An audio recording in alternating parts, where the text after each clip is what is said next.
नेत्यांची मते नागपूर येथील झालेल्या बावनकुळे यांच्या ऑडिओकॉलबाबत। क्या लगता है कि दबाव के कारण ये सब देखिए, ये हो रहा है? जितना मैं कानून को जानती हूँ, जितना मुझे लीगल प्रोसेस पता है, जब एफआईआर फटता है तो वो ऐसे वापस नहीं लिया जा सकता। उसको आपको कोर्ट में प्रोसीड करना ही पड़ता है। लेकिन जिस तरह की एक बयानबाजी बीजेपी की ओर से आ रही है और कहा जा रहा है कि जो फिरियादी पक्ष का है उसने अपनी जो भी फरियाद है वह वापस ली है, इसका अर्थ यह है कि बहुत ज़्यादा एक दबाव तंत्र का जो इस्तेमाल है वो इस सारे इशू में किया जा रहा है, जो कि बिल्कुल ही गलत है। चंद्रशेखर बावनकुले बोलने को तो बोल रहे हैं कि इस पूरे मामले की जांच निरपेक्ष हो, लेकिन मामले की जांच निरपेक्ष कैसे हो सकती है कि आपको एफआईआर कर्ता को एफआईआर वापस लेने के लिए आप मजबूर करते हैं। क्या ऐसी मजबूरी है कि उसने एफआईआर वापस ली? अगर वो एफआईआर बिल्कुल 36 घंटे के अंदर अंदर वापस लेता है तो वह रात भर जाग कर 12:30 की जो वाकया है उसके लिए वह 4:30 तक जागता है और एफआईआर करता है। क्यों वह ऐसे करे? क्या प्रेस क्लब से जुड़ा कोई है क्या? प्रेस क्लब में काम करते थे ना जीतू भाई, इतना तो हम भी जानते हैं भैया, हम भी आप सभी के बहुत अच्छे आपसे मेलजोल बनाए हुए हैं। कौन है वो कि जो जीतू सोनकामले पर इतना दबाव बने रहे हैं कि जीतू सोनकामले ने कल से किसी भी तरह से मीडिया के सामने आने की तक वह कोशिश नहीं करते हैं या उन्हें लाने की कोशिश नहीं की गई। अगर इतनी ही बात है तो हम आप सभी मीडिया से भी पूछना चाहेंगे कि रविवार की रात को जब यह पूरा वाकया हुआ तो सोमवार तक क्या कहीं न्यूज़ चली थी? किसी बड़े अखबारों में चली थी? कहाँ पर न्यूज़ थी? यह मामला दबाने की कोशिश पूरी तरह से पुलिस प्रशासन, आरटीओ और सभी ने की और ज़्यादा से ज़्यादा यह कोशिश की कि यह मामला प्रेस तक ना पहुँचे। लेकिन प्रेस क्लब का ही कर्मचारी जीतू सोनकामले था जिसने एफआईआर की थी, जो मामला यह बाहर निकल आया। बोलिए। विकास ठाकरे ये इस मामले को दबाने की कोशिश कर रहे हैं, ऐसा लग रहा है आपको? नहीं, मुझे नहीं लगता। और देखिए, किसी के दबाने से मामला दबता नहीं है। और मुझे यह भी पता है, इतना तो मैं भी अभी जानती हूँ कि रैश ड्राइविंग एंड नेग्लिजेंस का, हिट एंड रन का जो भी मामला है, संकेत बावनकुले इतने बड़े पिता की संतान है कि वह मामला रफा दफा 2 दिन में कर देंगे। कुछ लोगों की तो जमानत भी हो गई। लेकिन बात यह है कि क्या कानून नाम की और कानून चलाने वाले लोगों में गैरत नाम की कोई चीज़ है कि नहीं? और उन्होंने एफआईआर में कार के डिटेल्स क्यों नहीं लिए?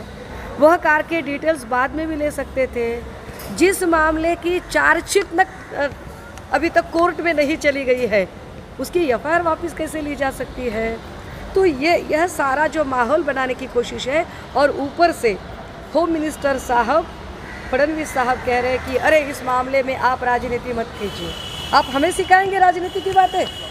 फडणवीस साहब, आए दिन छोटी छोटी बातों पर राजनीति करने वाले आप, पूजा चौहान जैसी एक मासूम बच्ची का राजनीति के लिए इस्तेमाल करने वाले आप लोग, आपने जिंदा लोग तो जिंदा लोग, आपने हम में से गए हुए महापुरुषों तक नहीं छोड़ा है। कल ही की बात है कि आप तिलक और फुले किन्होंने शिव स्मारक ढूंढ कर निकाला, इस पर राजनीति कर रहे हो और आप हमें राजनीति की बातें सुनाते हो। असल बात यह है फडणवीस साहब कि बतौर होम मिनिस्टर आप पूरी तरह से नाकामयाब है। 10 सालों में से पिछले 7.5 साल का टेन्योर आप एज अ होम मिनिस्टर थे, लेकिन आप ही के कार्यकाल में यहाँ पर लॉ एंड ऑर्डर की पूरी धज्जियां उड़ी हुई है। मॅडम, नागपुरामध्ये एका 16 जो अपघात झालेला आहे नागपूरमध्ये, तर त्याच्यानंतर काही प्रश्न आहेत की एफआयआर मध्ये तुमचे चिरंजीव जर गाडीत होते तर त्यांचं नाव नाहीये, परत गाडीची नंबर प्लेट काढण्यात आली आणि मुळामध्ये गाडी थांबली का नाही? जेव्हा अपघात झालेला आहे, समोर लोक जखमी झालेले आहेत असं दिसतंय, तर गाडी थांबली का?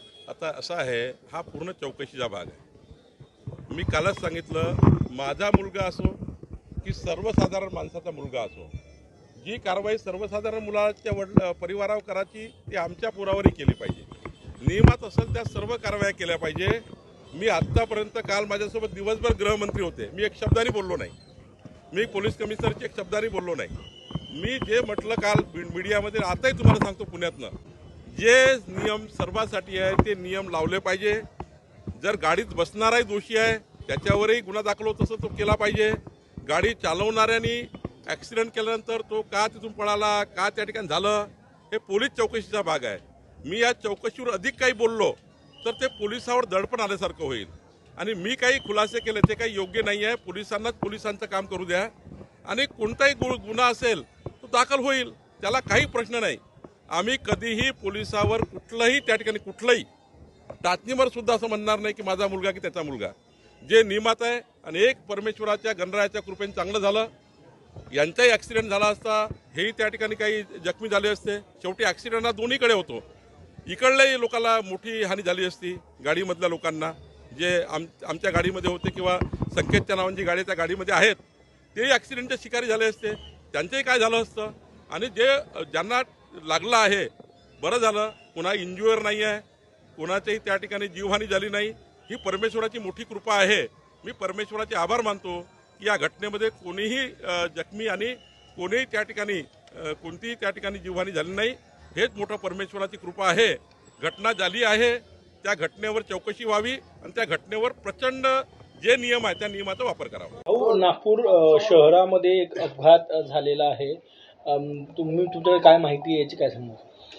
आणि काल परवा सगळं चर्चेंना उधाण होतं की नागपुरातला जो अपघात झाला त्याच्यामध्ये संकेत बावनकुळे हे गाडी चालवत होते आणि म्हणूनच मी पोलीस खात्याला सूचना केल्या होत्या की माझ्या मतदारसंघातली घटना आहे आणि याच्यात खरं तथ्य काय आहे.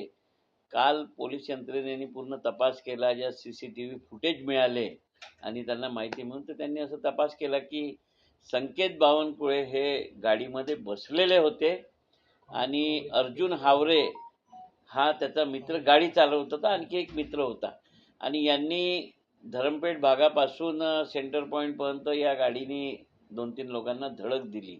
तर या गाडीवर नियंत्रण नसल्यानं या ऑडी गाडीमुळे ही घटना घडली.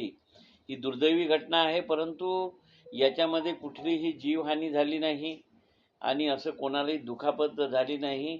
हे एक चांगली बाब आहे आणि या घटनेतून मला वाटते की आता काहीतरी बोध नेत्यांच्या मुलांनी घ्यावा.